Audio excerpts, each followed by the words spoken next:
रामकृष्ण हरी माऊली. मागच्या व्हिडिओमध्ये आपण ऐकलं की नामदेव महाराज जयश्री गुरूंना शरण गेले. त्याचप्रमाणे चांगदेव महाराज हे 1400 वर्ष जगले. 1400 वर्ष जगले. त्यांचा अधिकार फार मोठा होता.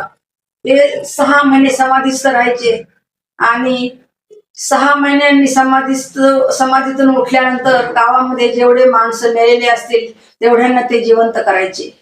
एकदा ते असे समाधीस्थ बसले असता त्या रस्त्याने संत ज्ञानेश्वर महाराज, निवृत्तीनाथ महाराज, सोपान काका आणि मुक्ताबाई हे पैठणला चालले होते.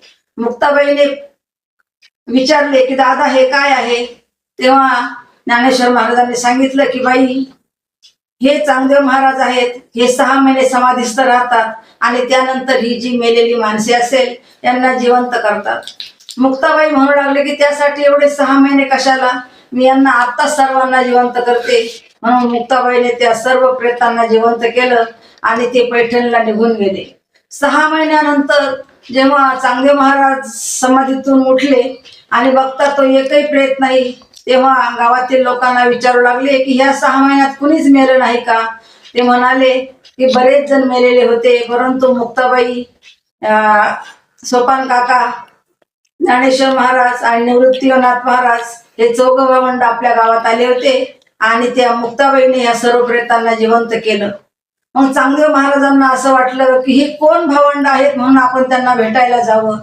म्हणून त्यांनी काय केलं, वाघावर बसले, सापाचा चाबूक हातात घेतला आणि या 4 भावंडांना भेटण्यासाठी ते निघाले. तेव्हा ही 4ही भावंड एका पडक्या भिंतीवर बसलेली होती. चांगदेव महाराज आपल्या भेटीला येत आहे असे पाहिल्यानंतर त्यांनी त्या भिंतीलाच आज्ञा केली की चल बाई, चांगदेव महाराज आपल्या भेटीसाठी येत आहे, त्यांचं आपण स्वागत करूया. म्हणून ती निर्जीव भिंत चालत चांगदेव महाराजांच्या पुढे गेली आणि चांगदेव महाराजांची तर भ्रांतीच उडाली. ते वाघावरून खाली उतरले, हातातला सापाचा चाबूक टाकून दिला आणि त्यांना साष्टांग दंडवत घातलं. मुक्ताबाईला म्हणू लागले की तुमचा अधिकार खूप मोठा आहे, तर मी तुम्हाला शरण आलो आहे. तेव्हा मुक्ताबाईने चांगदेव महाराजांना अनुग्रह दिला आणि मुक्ताबाईने अनुग्रह दिल्यानंतर चांगदेव महाराजांनी त्याचा अभ्यास केला आणि तेव्हा त्यांना साक्षात्कार झाला. आणि त्यावेळचे त्यांच्या मुखातून निघालेले शब्द आहेत की चांगलं देव म्हणे आजी जन्म आलो, गुरुपुत्र झालो मुक्ताईचा. की जोपर्यंत आपल्याला साक्षात्कार होत नाही तोपर्यंत आपला खरा जन्म होत नाही. म्हणून आणि आपल्याला खरी सुख, शांती, समाधान मिळू शकत नाही. धन्यवाद.